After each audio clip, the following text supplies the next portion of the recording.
Most people come to my work or individual therapy or anything in their lives with a mindset that is polarized. It's black and white thinking. It's us or them. It's yes or no, win or lose.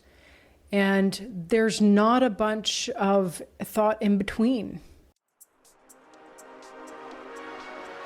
Hello, everyone, and thank you for tuning in to Revive Your Life podcast, where we dive deep into your questions about mental health, personal growth, relationships, and transformation in ways that will inspire you to approach life's many transitions and challenges with a fresh perspective. My goal is to help you unlock your potential for continued growth. So let's begin.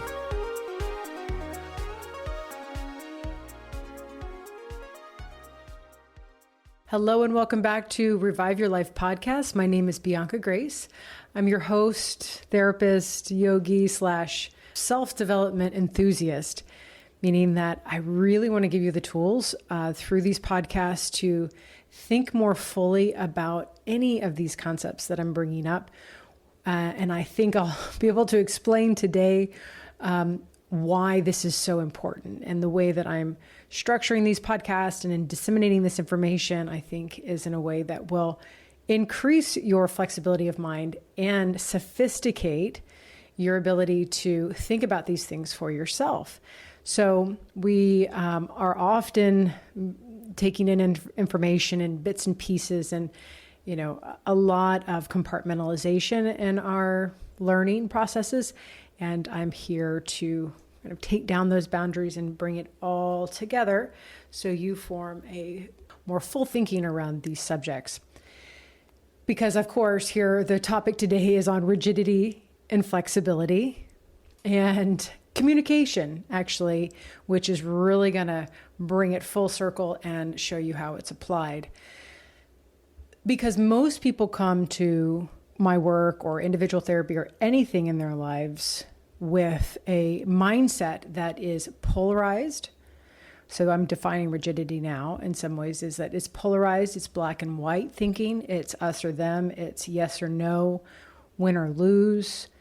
And there's not a bunch of thought in between, to be completely clear. And I will get a little bit into rationalization is not what we would qualify as free thinking in between. Like where are you in the gray?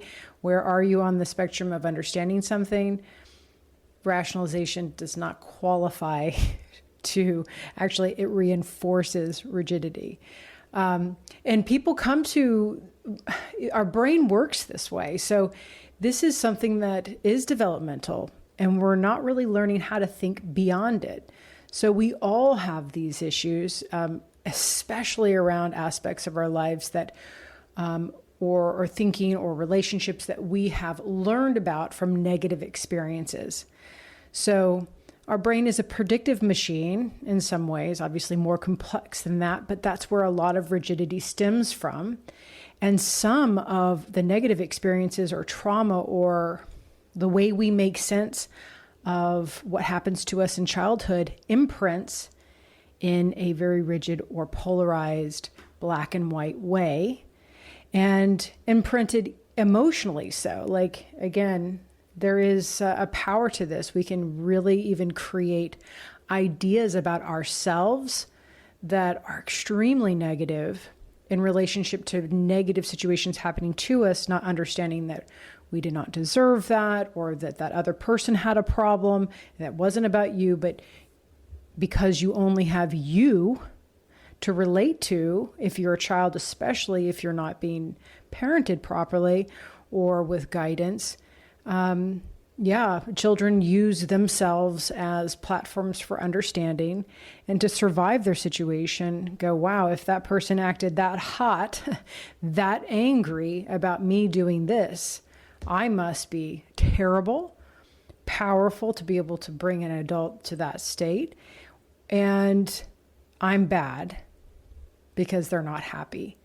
Like literally, these are the tools that we have as children, thought-wise. Those are our thought processes. It's not more complicated than that. And those are what are imprinting at a very deep level in our psyche and actually remaining completely crystallized in that same form into adulthood, if not worked on, softened, deconstructed, whatever the term we want to use to describe what it's like to do psychological work at that level. But what we find is those concepts, the way we made meaning as children in a very predictive, black and white way, stay intact and become rigid schemas, right? That the world, that people are, this group is bad, or this person will do me wrong. Like, we get suspicious of people trying to sell us something. That comes down through, again, an imprint from our parents and a behavior and a way they talked and a way they looked. We didn't necessarily have that experience, but socially and familially, we can also have these types of constructs, again, that people are negative, they have bad intentions, and they're coming from a bad place. So we're really in a state, once we get to adulthood and we have a more, what I would say is a fuller potential for real thinking, right? I call real thinking is where I can become objective, reflective, and empathetic. These are all states of thought processing that require you move well beyond a very, again, predictive, black and white, rigid, or redundant way of thinking. Where the last part about rigidity that I really want to mention is that it's exclusionary. So a lot of times this is a part of rigidity that people don't recognize, but it's really great to be able to see this in yourself. So this is a tool I would love for you to learn, which is to recognize when you get into a position of, whether that's a situation that you don't agree with or a situation that puts you in a challenge state. Do you become this way? This way is, do you see everything as, if I do this one thing, all other possibilities then vanish? Like every possibility that I can think of, if I were to do it this way, vanish. I know I'm in a regress state. And let me give you an example. It's like, well, if I talk to this person, actually this is about the communication component, which is really where this is all applied. If I talk to this person, they're going to get mad and assume this about what I said. And that is going to be devastating to me, and I can't do that. I could be abandoned for that. Which is a way that we actually can stop seeing possibility by just talking ourselves through this process where, yes, that's one possibility. When they hear you say these things about your emotional needs, they're going to say this and project that. But wait, why did you close the circle off by saying, so therefore what they said must be the truth, must be the thing? Well, this fear of abandonment is usually what's propelling in this situation or compelling in this situation. But wait a second, is that true? Where do you go? Why do you disappear at that point? If it's not true what they're saying and they're making incorrect meaning out of your attempt to communicate your emotional need or the situation that you're looking to start to work towards, then okay, well then how do you say, well, I think that you might be misunderstanding me. That doesn't mean this, or I believe that I need to say it more clearly because that's really, we're going in a different direction. Because I said this doesn't mean XYZ about you. I'm saying this about me, and this is what I'm saying about myself in this moment. Can you understand it from that perspective instead of just what you think it's saying about you? And so there's this new possibility that's opened up if you can stand in a more flexible space that allows you to, and this is again, consider other possibilities in the moment for communicating, for thinking, for relating to another person in that moment. Generally, what people do too is that the rationalization part also comes up. So another example is coming to therapy with a lot of issues with a partner and rationalizing away why they can't talk to that partner. And this is a little bit more on the other end of the spectrum, instead of being fear of abandonment, saying, I have this emotional need. I feel crappy about this because they're not doing as well as they could. So there's some complaint generally about the partner. There's something they've said that, they maybe would consider not nice or something, and then immediately comes in, but they're a good guy or they're a good gal, and they do everything they can. And, I should just, be quiet and not worry about it. Oh, because they really do this and that. Wait a second.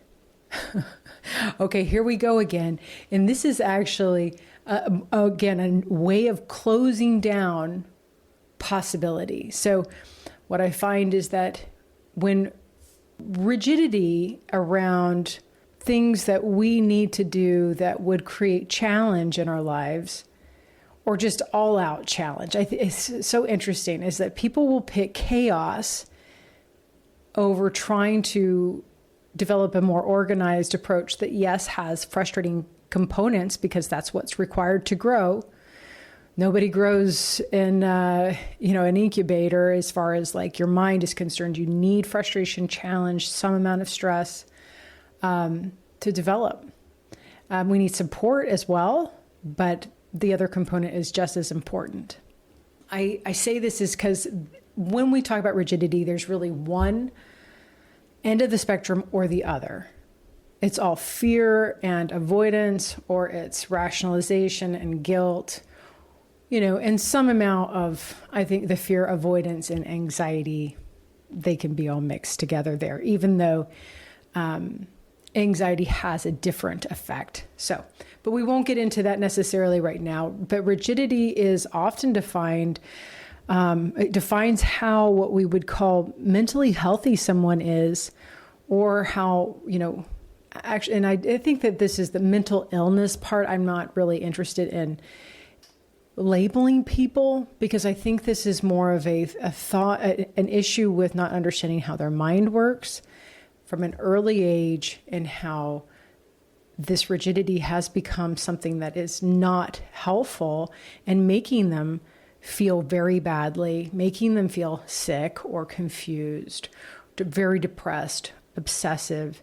Rumination is another, procrastination. All of this comes from this rigid mindset, and it starts to control our behavior.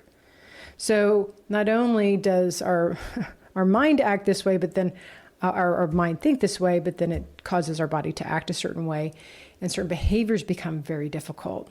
Because then again, like I said, you can rationalize or guilt yourself or fear yourself into not moving past the mark, even though you have full awareness.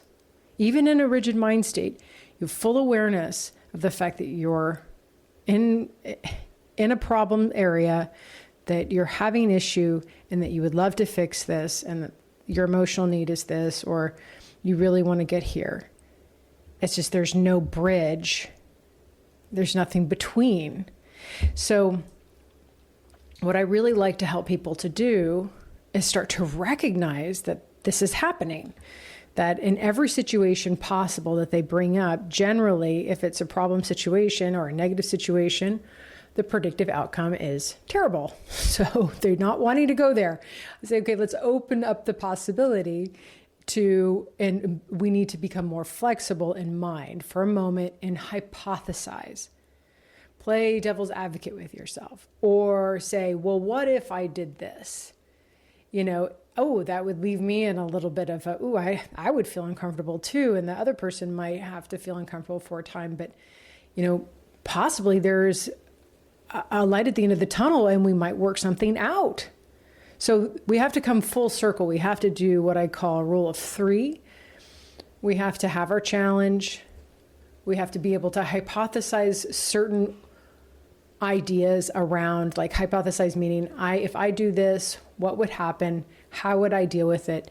And try to structure out a little bit more of a conversation where both people stay calm enough to be able to have a conversation. And then we start to see that, oh, within this mental flexibility, there's more possibility for resolution. And that's my motivator.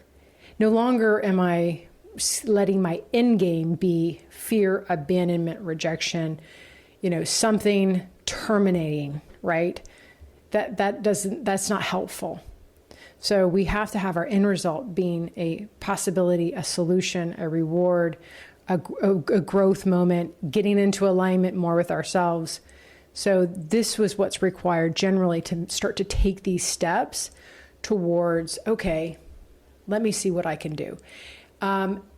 In cases where I have a problem. So flexibility in some ways, and just to define this more, is really being able to move around without taking your hands off your wheel. I call it your emotional, psychological mind is like a car. You keep your hands on your wheel.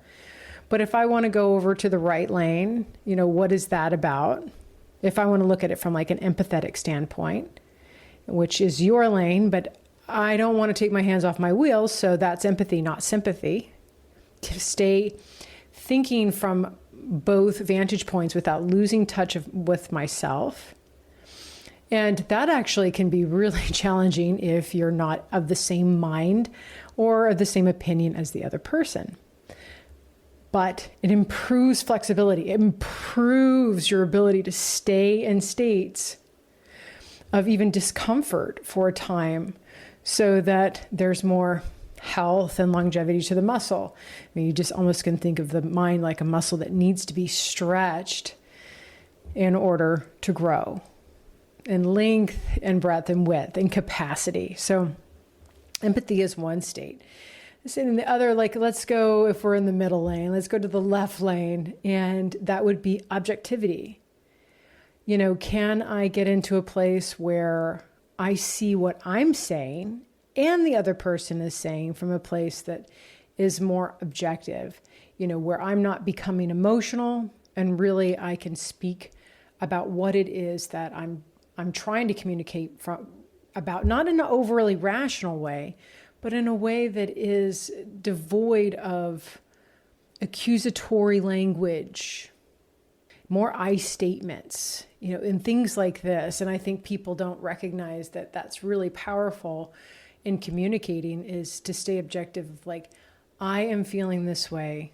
I realize that could cause you to feel upset, but this is what I am feeling and I need to communicate this. And I would love to come up with a solution with you.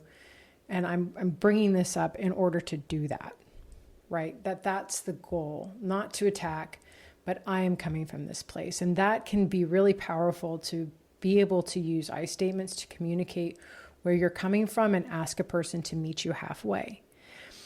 And the last part of like flexibility, again, was like, is this other part where it's self-reflective.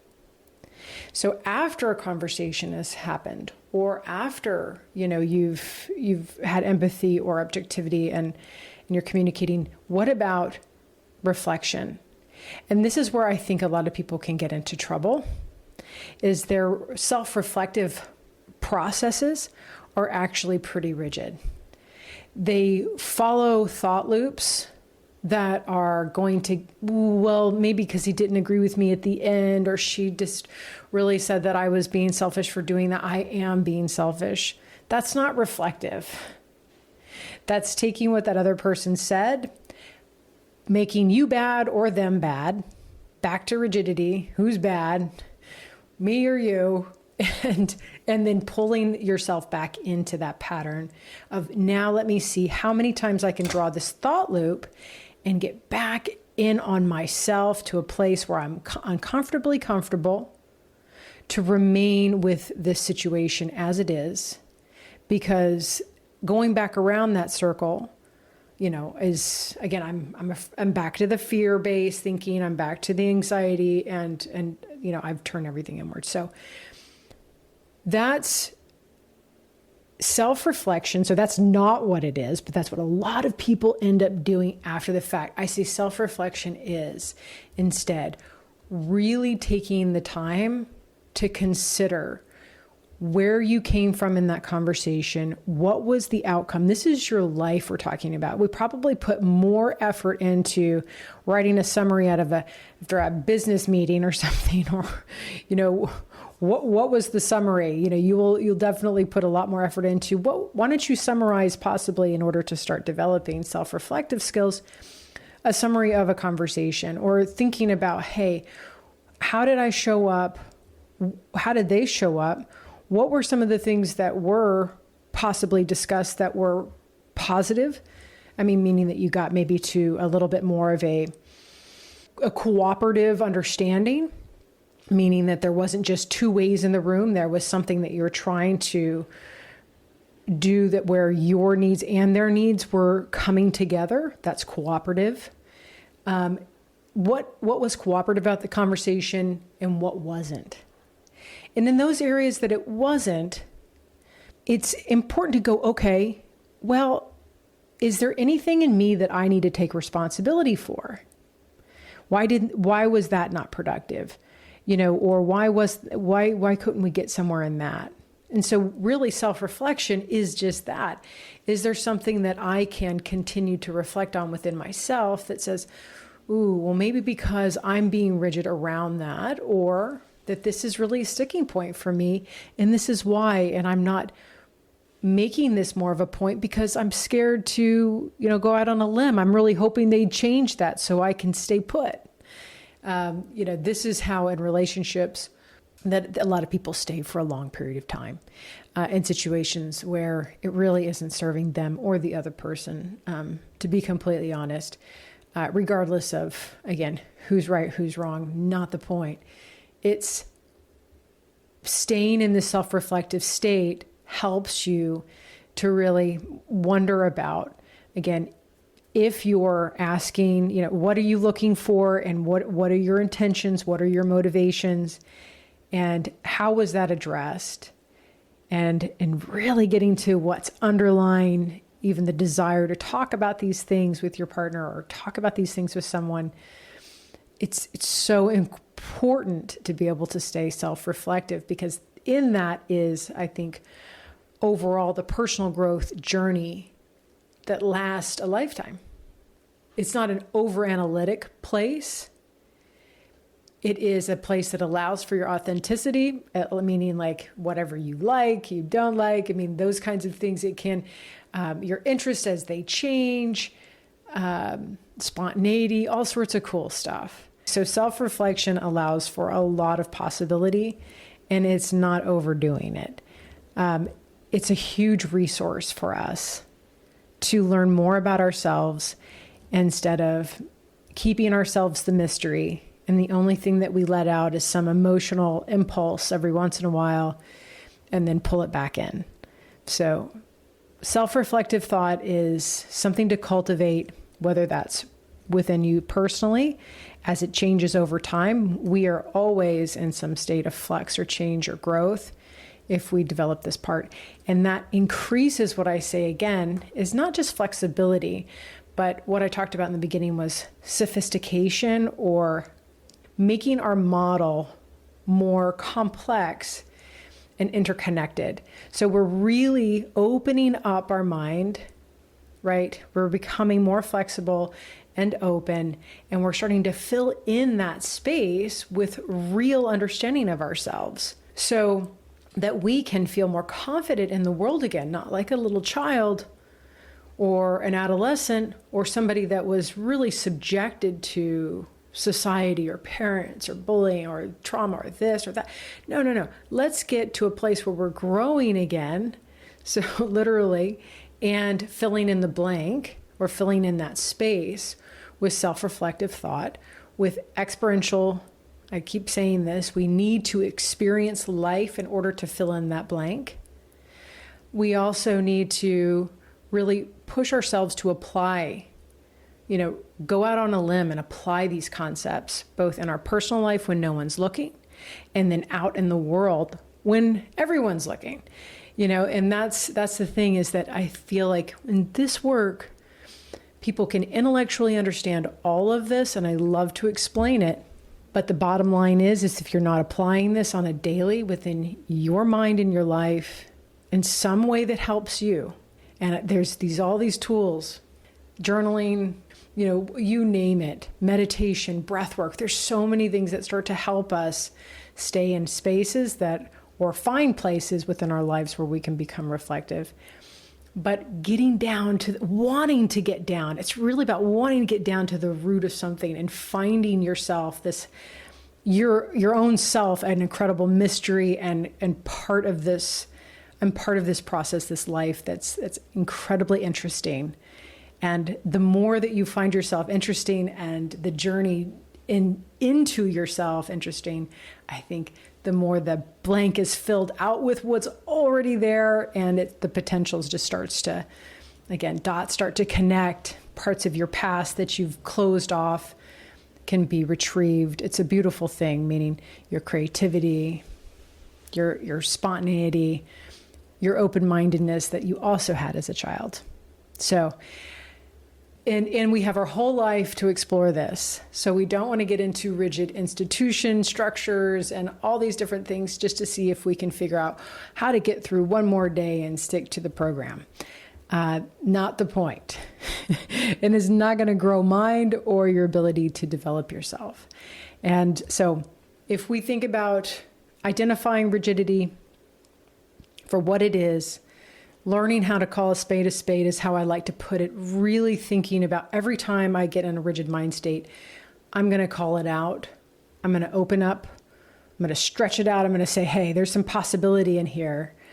Let me just take a deep breath and wonder, hypothesize about other scenarios as I would see them possibly unfold.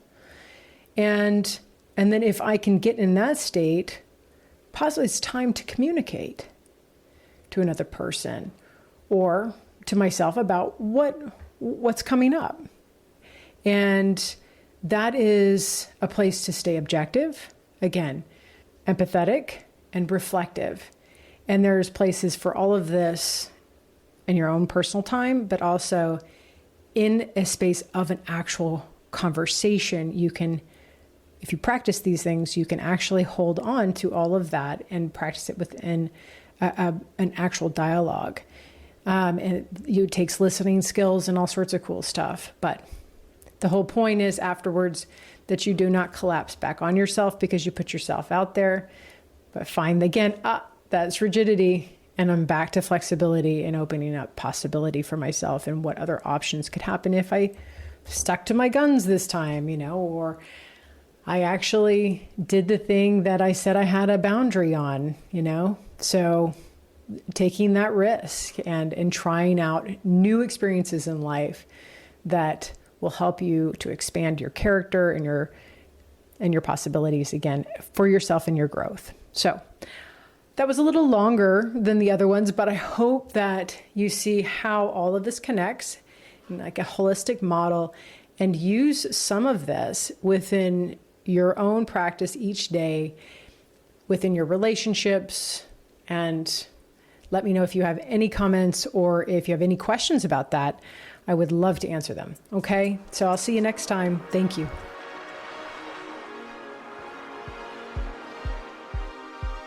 All right, everyone, that's a wrap. If you found my content intriguing, go ahead and subscribe. You can check out more of my work on TikTok and Instagram under the handle The Bianca Grace, and then head on over to my website, biancagracetherapy.com, to find out more about upcoming retreats and events. Until next time, stay curious and keep growing.